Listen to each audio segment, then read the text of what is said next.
اعوذ باللہ السمیع العلیم من الشیطان الرجیم من نفخه ونفثه وہمزه قال إنه يقول إنها بقرة لا ذلول تثير الأرض ولا تسقي الحرث مسلمة لا شية فيها قالوا الآن جئت بالحق فذبحوها وما كادوا يفعلون صدق اللہ العلی العظیم ونفعنی وإیاکم بالذکر الحکیم۔ موسیٰ علیہ السلام کو جو ڈیمانڈ کی بنی اسرائیل نے، اس پر جواب آ گیا۔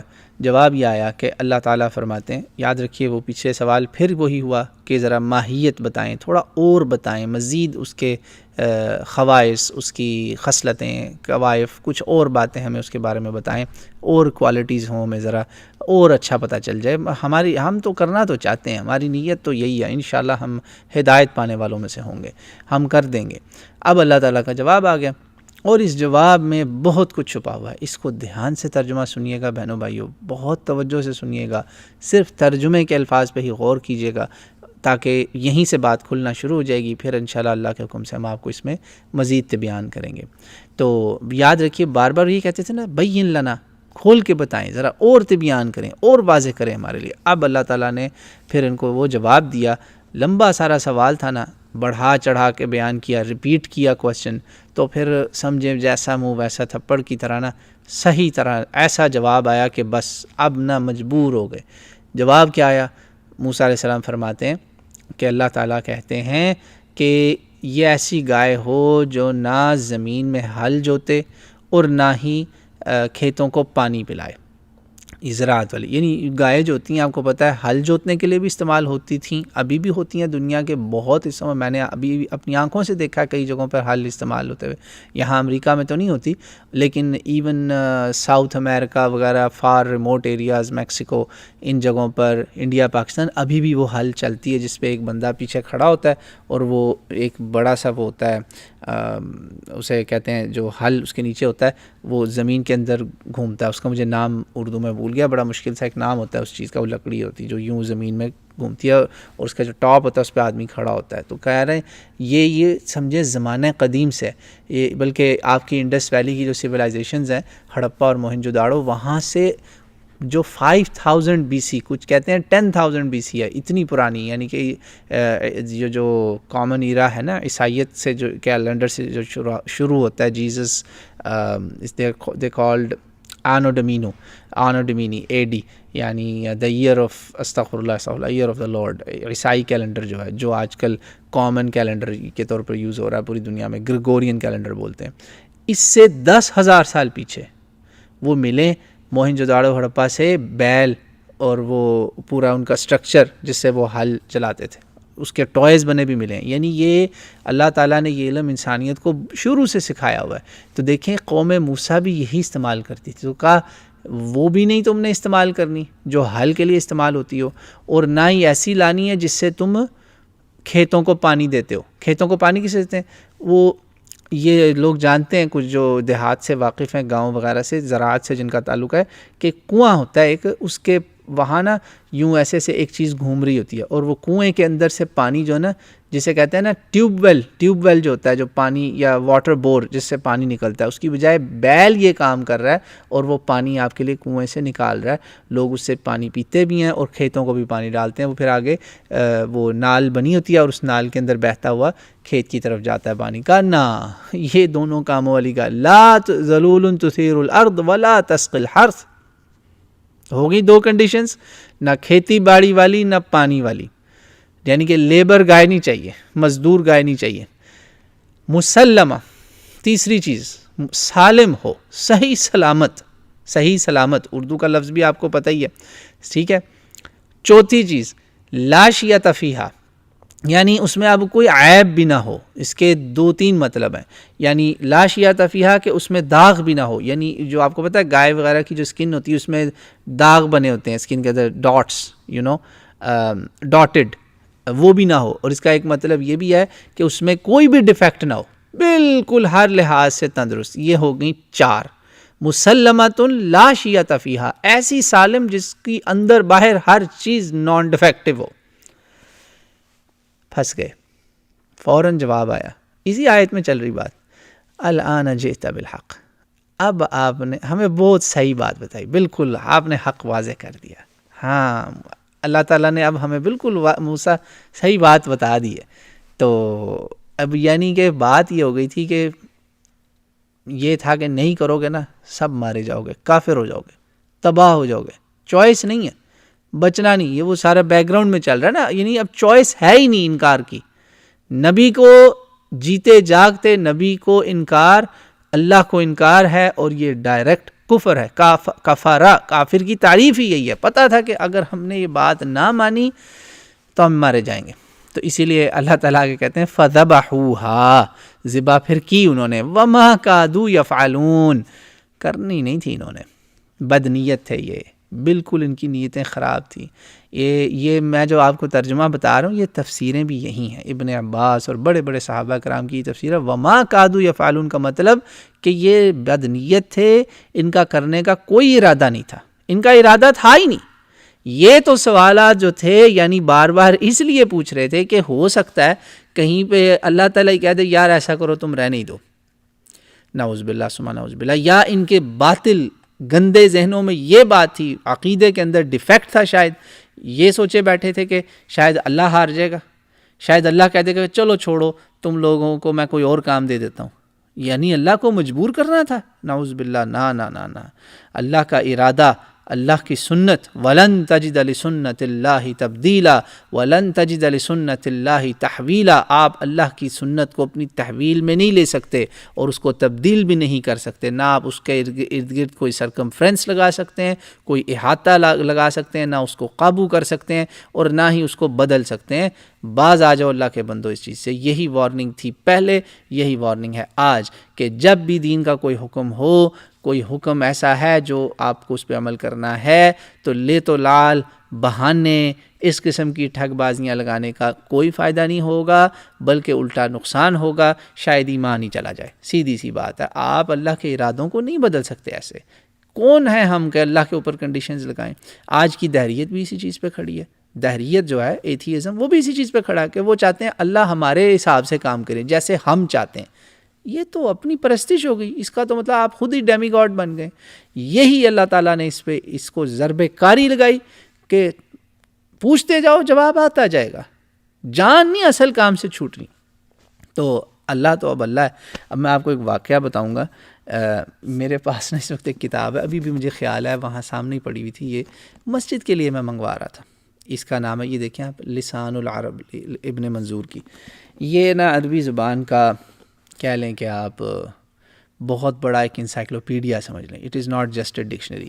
تو الحمدللہ ہر مسجد میں یہ ہونی چاہیے. تو یہاں ویسٹرن کنٹریز میں یہ کتابیں اب کہاں ہمیں اویلیبل ہیں. اب ظاہری بات ہے یہ عربی میں ہی ہے, میں اس کا کوئی ترجمہ نہیں منگوا رہا تھا. تو میں نے نا, میرا ایک دوست تھا یہاں پہ پی ایچ ڈی کر رہا تھا, ابھی تو شاید وہ پروفیسر بھی کہیں لگ گیا ہوا ہے. تو وہ نا میں نے اس کو کہا, ابراہیم اس کا نام ہے, سعودی عرب سے ہے. تو میں نے کہا یار پلیز لسان العرب منگوا دو. اس نے کہا مسئلہ کوئی نہیں, منگوا لیں گے. اچھا تھوڑے دن بعد نا اس نے مجھے آ کے کہا کہ میں نا آپ سے بہت زیادہ شرمندہ ہوں, لسان العرب نہیں آ سکتی. میں نے کہا یار کیوں نہیں آ سکتی لسان العرب؟ کہتا ہے کہ جس کو میں نے کہا تھا نا لے کر آؤں, کہتا ہے اس کو میں نے, اچھا یہ آپ دیکھ لیں لسان العرب, یہ موٹی جلد ہے, پتہ چل رہا ہے آپ کو, آواز سے بھی پتہ چل رہا ہوگا, ٹک ٹک. اس ہارڈ کور, اسے کہتے ہیں ہارڈ کور. اچھا وہ نا کہتا ہے, میں نے اس کو کہا لسان العرب لانی ہے.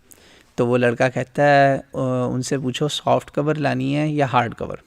کہتا ہے میں نے اسے کہا یار ہارڈ کور سافٹ کور جو بھی ملتی لے آنا. یہ بقرہ سٹوری ذہن میں رکھیے گا. تو کہتا ہے, اس نے مجھے ساری سٹوری سنائی. کہتا ہے میں بندہ نہیں تمہیں بتاؤں گا ورنہ تم اس کا شاید ساری پھوڑ دو غصے میں. کہتا ہے میں نے اس کو کہا یہ سافٹ کور ہوتی ہے, جیسے یہ کاپی ہے نا, یہ دیکھیں یوں, یہ سافٹ کور ہے, اس طرح کی بھی کاپیاں ملتی. تو کہتا ہے میں نے اس کو خود ہی کہا کہ شیخ ہم سے حافظ صاحب جو ہیں وہ لسان العرب منگوا رہے ہیں, لسان العرب چاہیے یار, مسجد کو چاہیے, لے آؤ, پیسے بھی دے دیں گے, تم لے آؤ, بس لے آؤ یار, جون سی ملتی ہے. تو کہتا ہے اس نے پھر اگلا سوال بھیجا, ایک اور سوال بھیجا کہ اچھا مکتبہ فلانے کی لانی ہے یا فلانی, اس کی مطبوعہ ہے مصر, یہ اصل میں ایجپٹ سے پرنٹ ہوئی ہوئی ہے سب سے پہلے. ابن منظور شاید مصری ہی ہیں، تو وہیں کے تھے. کہا کہ وہاں کی پرنٹڈ ہو یا سعودیہ کی پرنٹڈ ہو. کہتا ہے میں نے اس کو پھر اس پہ جواب دیا. پھر کہتا ہے پھر ایک اور اس نے کوئی سوال بھیجا کہ ہمارے شہر میں اس جگہ جو ہے نا وہ اس وقت لسان العرب شارٹ ہے، ایک اور جگہ ہے مکتبہ وہاں ملتی ہے، تو مہینے بعد شاید وہاں کوئی جائے، وہاں سے ہی پھر میں لے آؤں. تو کہتا ہے میں نے اس کو پھر کہا یار تم رہنے دو، یہ فرق ہے مجھ میں آپ میں اور اللہ تعالیٰ میں. اللہ نے نہیں کہنا تھا رہنے دو. اس واقعے سے کیا پتہ چلا کہ جب کوئی بندہ اس واقعے سے سبق سیکھیں اور جب بھی کوئی بندہ آپ سے اس طرح سوالات کرنا شروع کر دینا تو سمجھ لیں اس کی نیت نہیں ہے. میں نے یہاں پہ ایک واقعہ دیکھا، ایک والد صاحب اپنے بیٹے کو کہتے ہیں بیٹا آج گھاس بہت بڑی ہے، تو یہاں کا رول ہے سٹیز میں جو لوگ رہتے ہیں یہاں پہ آلموسٹ اکراس امریکہ رول ہے کہ آپ اگر گھاس کٹنے کا ٹائم آ گیا نا تو آپ نے اس کو نہیں کاٹی اور وہ بہت بڑی ہوگی تو سٹی آپ کو جرمانہ کر سکتا ہے، یہ کہ آپ کے گھر کا فرنٹ گندا کیوں ہے، اس پر بھی جرمانہ ہے، آپ کو صفائی رکھنی پڑتی ہے. انہوں نے بیٹے کو کہہ دیا کہ یار بیٹا ذرا گھاس تو کاٹ دو. تو بیٹا کہتا ہے بابا وہ لان موور جو ہے وہ پرانا والا استعمال کرنا ہے یا نیا والا؟ تو انہوں نے کہا نہیں بیٹا وہ نیا والا جو ہے وہ استعمال کر لو. اچھا وہ نیا والا استعمال کرنا ہے تو بابا اس کے لیے جو گیس ہے وہ آپ لائیں گے یا میں لے کر آؤں؟ کون سی لے کر آؤں؟ انہوں نے کہا بیٹا یار میں ہی لا دیتا ہوں. اچھا آپ لے کر آئیں گے تو آپ کب تک آئیں گے؟ ان کا بیٹا میں ابھی جا رہا ہوں، کوئی 1 گھنٹے میں لے کر آؤں گا. بابا اس ٹائم تو مجھے ہوم ورک کرنا ہوگا، میں تو بہت بزی ہو جاؤں گا. بابا جی نے کہا، بابا یعنی کہ ڈیڈی نے کہا پتر بیٹا آپ رہ نہیں دیں، السلام علیکم، میں خود ہی جاتا ہوں، خود ہی بھرتا ہوں، خود ہی کرتا ہوں. یہ مسئلہ ہے، یہ ایسے نہیں ہمیں کرنا چاہیے، بہت بری بات ہے. ان واقعے سے سبق سیکھیں. قوم بنی اسرائیل کے واقعے سے بھی ہمیں یہی سبق ملتا ہے کہ اللہ تعالیٰ دلوں کے بھید جانتا ہے. اللہ تعالیٰ جانتا تھا کہ ان کی نیت کیا ہے. کہیں پہ آپ دیکھیں اس پوری کہانی میں آیا نمبر 67 سے بات شروع ہوئی، 67 68 69 70 71، یہ 5 آیتیں ہوگی نا. اب ہم 71 پر ہیں، ہے نا. تو ان 5 آیتوں میں آپ مجھے ایک آیت دکھا دیں جہاں پہ انہوں نے کہا ہم نے یہ کام نہیں کرنا. کہیں پر ہے؟ بالکل نہیں. ہر جگہ یہی کہے جا رہے ہیں آپ دعا کریں دعا کریں، مگر بیہائنڈ دا سینز جیسے میں نے آپ کو 1-2 پوائنٹس دکھائے کہ آپ نوٹ کریں، توجہ دیں، بڑے غور سے دیکھیں تو پتہ چلتا ہے یار ان کی نیت تو خراب لگ رہی. مگر آپ ایسے موقع پہ کسی کو بھی کہیں گے نا کہ تم تو بڑے بد نیت ہو، کہے گا استغفر اللہ تم میری نیت پہ شک کر رہے ہو. تو آپ کسی کو کہیں گے نا کہ تم مجھ پہ شک کر رہے ہو، مطلب کہیں گے کہ تمہاری نیت نہیں ہے، تو وہ کہے گا یار میں نے کب کہا ہے. یہاں بھی یہی معاملہ تھا کہ اللہ تعالیٰ نے ان کو پہلے ایکسپوز کیا. اللہ کو تو پہلے سے پتا تھا کہ ان کی نیت ہے خراب. انہوں نے پہلے موسیٰ علیہ السلام پہ کہا تم مذاق کر رہے ہو ہمارے ساتھ، پھر کہا اچھا اس کی خاصیت بتاؤ، موٹی پتلی کیسی، وہ پوچھا. پھر اس کے بعد کہا کہ اس کا رنگ بتاؤ. پھر اس کے بعد کہا کہ نہیں اس کا ہمیں جو ہے نا اور تھوڑی ہمیں اس کی ماہیت پھر سے بتاؤ، ہم تو کنفیوز ہو گئے. پھر جب جواب پہ جواب آتے گئے اور جب کر دی نا انہوں نے، تب اللہ تعالیٰ نے بتایا کہ نہ یہ کرنے والے نہیں تھے، ان کی نیت تھی خراب. دلوں کے حال نیتیں تو اللہ تعالیٰ ہی جانتا ہے. تو بہرحال اس واقعے سے سبق یہ ہمیں ملا کہ ایسی بدنیتی ہمیں دین کے معاملے میں کم از کم نہیں کرنی چاہیے. بچے چھوٹے ہوتے ہیں، بعض دفعہ وہ ایسے کر جاتے ہیں، ماں باپ کو پتہ بھی ہوتا ہے، وہ ظاہر نہیں کرتے. باپ کو بھی پتہ ہوتا ہے کہ یہ میرے ساتھ بچہ کیا کر رہا ہے، میں نے جو مثال دی. یا یہ جو لسان العرب والے تھے ان کا مجھے پتہ تھا، میرے دوست کو بھی پتہ تھا. بلکہ ہم ہنس رہے تھے، ہم نے کہا یار یہ تو بقرہ والی کہانی ہو گئی ساری. تو بہرحال اس سے ہمیں سبق سیکھنا چاہیے کہ دین کے جو احکام ہیں نا اس میں ہمیں یہ نہیں کرنا چاہیے یہ سوچ کر کبھی بھی کہ یہ حکم ٹل جانا ہے. جو اللہ کا حکم ہے، اللہ کا فیصلہ ہے، وہ اٹل ہے. اللہ کے فیصلہ کوئی نہیں بدلنا، ہمیں خود کو بدلنا ہے. ہم اللہ کو نہ بدلنے کی نعوذ باللہ کوشش کریں یا اللہ کے حکم کو نہ بدلنے کی کوشش کریں، اور اسی طرح سنت رسول صلی اللہ علیہ وسلم کو نہ بدلنے کی کوشش کریں، بلکہ کس کو بدلیں؟ خود کو بدلیں. خود بدل لیں گے تو اس میں فائدہ ہے، اسی میں کامیابی ہے. اللہ تعالی ہمارا دل حق کی طرف، صحیح بات کی طرف بدلے، اس کو موڑ دے. اور یہ دعا کرنی چاہیے اللہم یا مقلب القلوب ثبت قلبی علی دینک، اے دلوں کو پھیرنے والے میرے دل کو ثبات دے دے، قائم کر دے اپنے دین کی طرف. اللہم یا مصرف القلوب، دلوں کو پھیر دینے والے، دلوں کو دوسرے صحیح راستوں پر ڈال دینے والے. یا باری تعالی ہم دعا مانگتے ہیں آپ سے کہ صرف قلوبنا، صرف قلبی الی طاعتک، اپنی اطاعت، فرما برداری، بندگی، اس پر میرا دل موڑ دے، اس پہ میرا دل ڈال دے اس راستے پر۔ تو یہ ہے منقلب دل کا ہونا یا منصرف ہونا، دونوں کی دعا اللہ سے مانگنی چاہیے کہ یا اللہ ان دونوں کیفیتوں سے ہمیں بچانا، دلوں کا پھر جانا، دلوں کا پلٹ جانا، ان سب سے ہمیں بچانا اور ہمیں ثابت قدمی نصیب فرمانا، تاکہ ہم اس طرح کی گمراہیاں نہ دکھائیں۔ کتاب اللہ اور سنت رسول صلی اللہ علیہ وسلم جب بھی ہمارے سامنے پیش ہو، کوشش کریں، عمل کریں، نہیں ہو سکتا تو معذرت کر لیں، اس کو بدلنے کی کوشش نہ کریں۔ یہ کچھ لیسنز ہیں، آگے انشاءاللہ مزید گفتگو ہوگی۔ آیت نمبر وہ 72 73 جو ہے نا وہ خالص آخری وہ ہیں، حکمتیں ہیں ساری، انشاءاللہ اس پر مزید بات ہوگی انشاءاللہ تعالی۔ وما علینا الا البلاغ المبین۔